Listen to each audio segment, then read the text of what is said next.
Magandang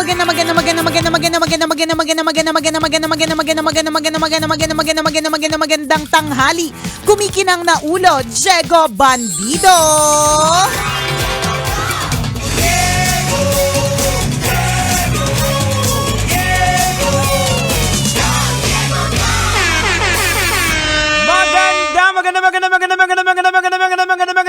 Magandang tanghali. Kumikinang ina.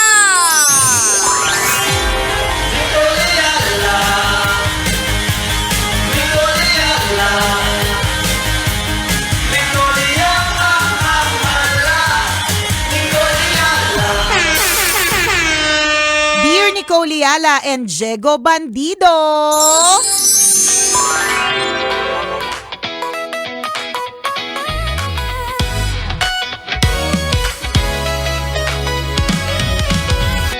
Totoo po ba na kapag ka ang isang bagay ay binili ng sobrang mura, kabahan ka na? Meron po kasi sa akin na binibenta na pang skincare tsaka pang turok pampapayat na mura kesa sa mga nare-research ko. Wala lang, baka naman bigla akong mapahamak nito. Yun lang po. Thank you. God bless. Yan. Hindi namin alam kung may iinsulto kami sa tanong mo eh. Bakit? Porket kami ba pag mga mura, kami yung tanungan. Parang alam mga underground. Ang mga galawang illegal. Chares! Okay. Ako ang always kong thinking dyan, if it's too good to be true, Yes. it's not true. Laging ganon. Mm. So kapag ka alam mo ng isang bagay talagang, for example, okay, kunyari luxury item, alam mo naman na kapag ka bumili ka ng ganyang klaseng bag na brand new, Yung halaga ay talagang pangmalakasan, pang-artista o kaya pang business person yung makakabili. Sabihin natin, Diba? mag-mark up tayo ng 10,000 dapat siya. Ayan, kunyari 10,000. Oo. Let's say 10,000 dapat siya. Tapos binenta siya sa'yo ng 500. O kaya 250. Medyo mag-isip ka din. No. Medyo mag-isip ka din talaga kung bakit. For example, wala naman itong brand, pwede din naman, 'di ba? Pero lalo na kabahan ito, ka. concerning to sa health may papayat. Correct, may paturok-turok sa payat-payat. Oo. Meron nga ako nabasa recently na ganyan na mga illegal, mga hindi naman approved, Oo. pero binibenta. Nakakalusot. Yun, nakakalusot. Bakit kaya? Kasi meron din nagre-recommend. Oo. Tsaka, alam mo na, dito naman sa Pilipinas, Kasi hindi, dito, bakit? Alang man sa Europe, di ba? So, dito sa Pilipinas. Dito sa Pilipinas, minsan kasi nailulusot. Di ko Oo. alam kung paano, totoo. pero nailulusot somewhere, Oo. somehow. Kahit na during COVID nga, 'di ba? Ano ba 'yun yung mahal na dati, yung Face mask Hindi, o yung alcohol? remdesivir something. Yung Basta may something na basta yung Oo, gamot oo, parang na ganon. na meron pa sa black market. Oo. May mga ganon, 'di ba? Ayan. At saka yung babalik na kunyari yung face mask tsaka sa alcohol, 'di ba? Oo. Alcohol ba tsaka O face isa mask pa yun, yung mga face shield. Oh, yan, yung mga face shield. May mga ganun Oo. Pagdating sa Pinas, may mga racket Correct. Hindi natin maintindihan kung ano yung mga racket na ilan-ilan lang na kinabang. Share naman dyan. Okay lang naman rumakit, share naman dyan. Pero halimbawa, lagay natin alahas. O halimbawa, yung 18K na sabihin natin 5 grams tapos binenta sa'yo ng kunyari, 1.5 lang. Correct. Kabahan ka din.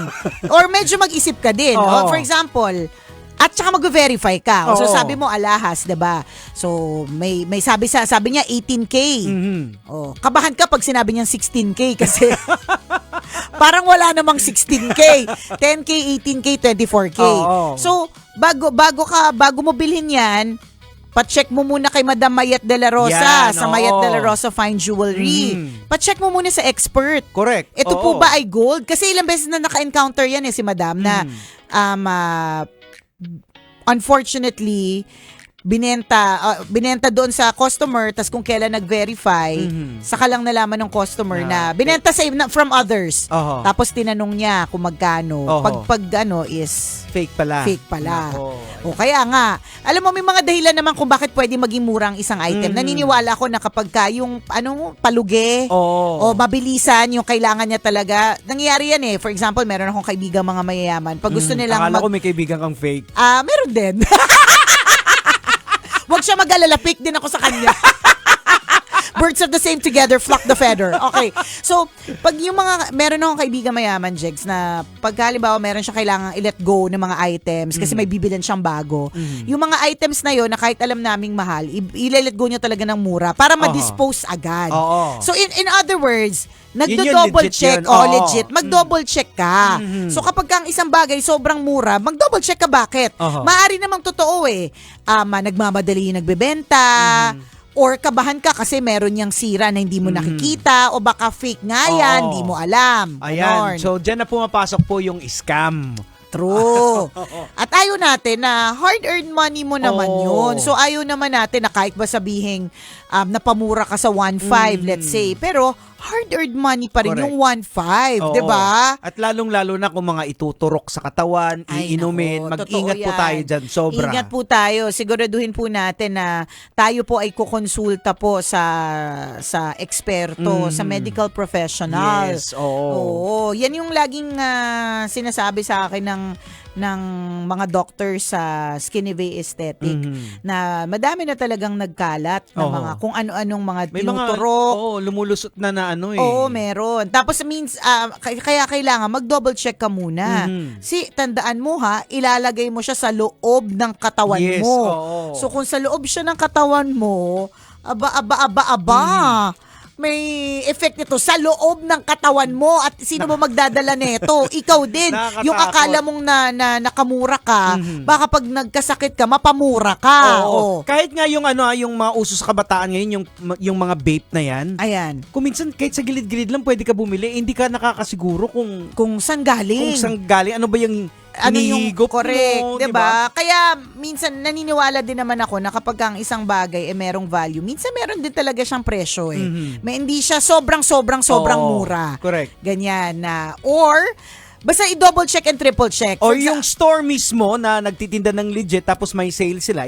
Pwede yan. Yan siguro. Basta double check and triple check. Sometimes din naman kasi, Jegs, kaya din mas mura yung ibang mga item, for example, kasi wala silang brand.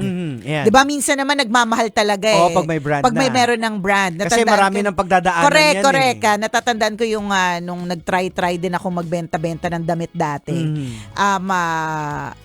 Mura lang siya talaga, pero dahil nilagyan na ng etiketa, talagang magle-level up. Lalo pa nung nagkaroon ng endorser.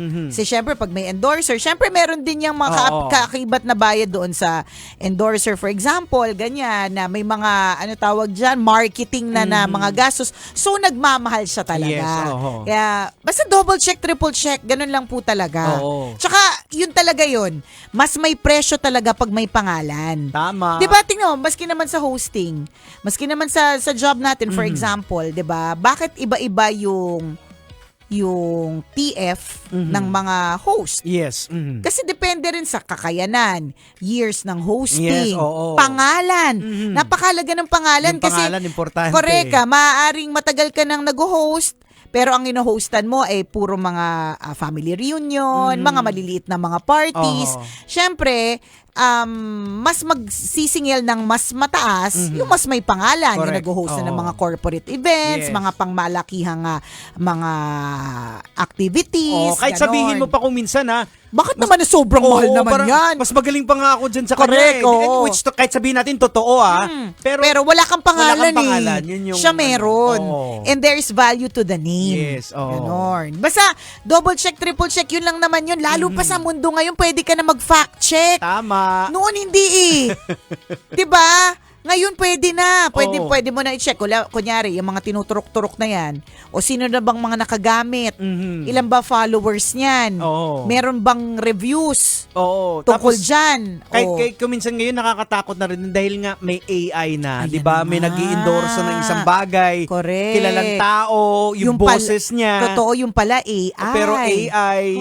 Diba? So mag-double check po tayo para hindi po tayo ma-scam.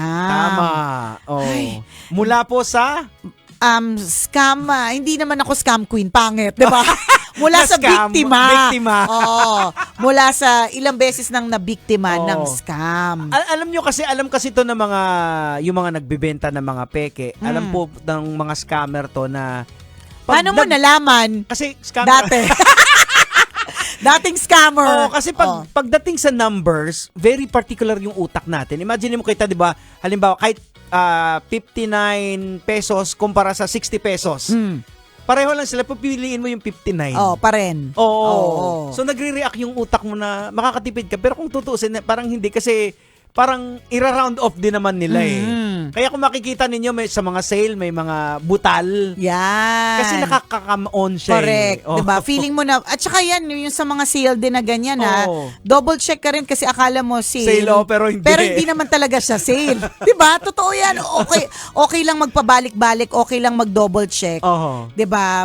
Basta, yung hindi ka malulugi. Kasi minsan talaga marketing strategy correct. Yun Oo. na sasabihin nila sale, Oo. 50% off, 70% off. Ayan. Pero double check ka rin, 'di ba? Baka naman kaya siya nag-buy one take one kasi next month na ma-expire. Oo. Alam ko yun kasi mahilig kami sa buy one take one Kaya pag nakikita namin na buy one take one ng isang bagay, una namin tinitingnan yung expiration date. Ganon. Ayan. So ingat-ingat. Ingat po mga kabisyo. Yun lang po yung bottom line kasi this is hard-earned money we are talking about. Basta ang rule dyan, basta too good to be true. It's not true. Ayan. Red flag na yan. Correct. Double check. For example, tumitingin-tingin ako ng mga flights. Tapos, hindi flights, parang mga ibang mga travel agency. Tapos makikita mo parang trip to ganito. Tapos murang-mura. Bago ka kumagat, pakinggan mo muna yung content. Tapos nung pinakinggan ko at nang nakinig ako ng maigi, ganyan, nakita ko na kaya pala siya mura, hindi pa kasama airfare. So pero ang nakalagay sa harapan, trip to Hong Kong. Ayan, 'Di ba? Pero ang yung mura pala doon is parang yung tour. Yun. Di naman kaya yung mabubulaga. Mabubulaga. Akala ko trip to Hong Kong. Sabi naman dito trip. Pero nakalagay naman. In fairness, hindi naman sila nandaya, 'di ba? Nakalagay naman yung list kung ano yung mga nakasama doon. So, mag-iingat po tayo kasi minsan nadadali tayo sa round trip transfers. Yan. Ang ibig sabihin po ng round trip transfers, yun yung transfer from from airport to hotel and then hotel to airport.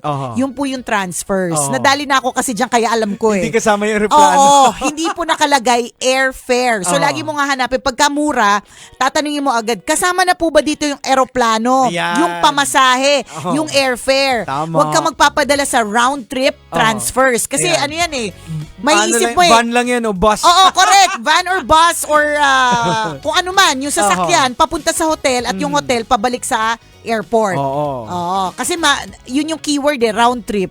So maisip mo kagad, grabe mura. May round trip na. Yung pala. Round Galing trip sa hotel. transfer.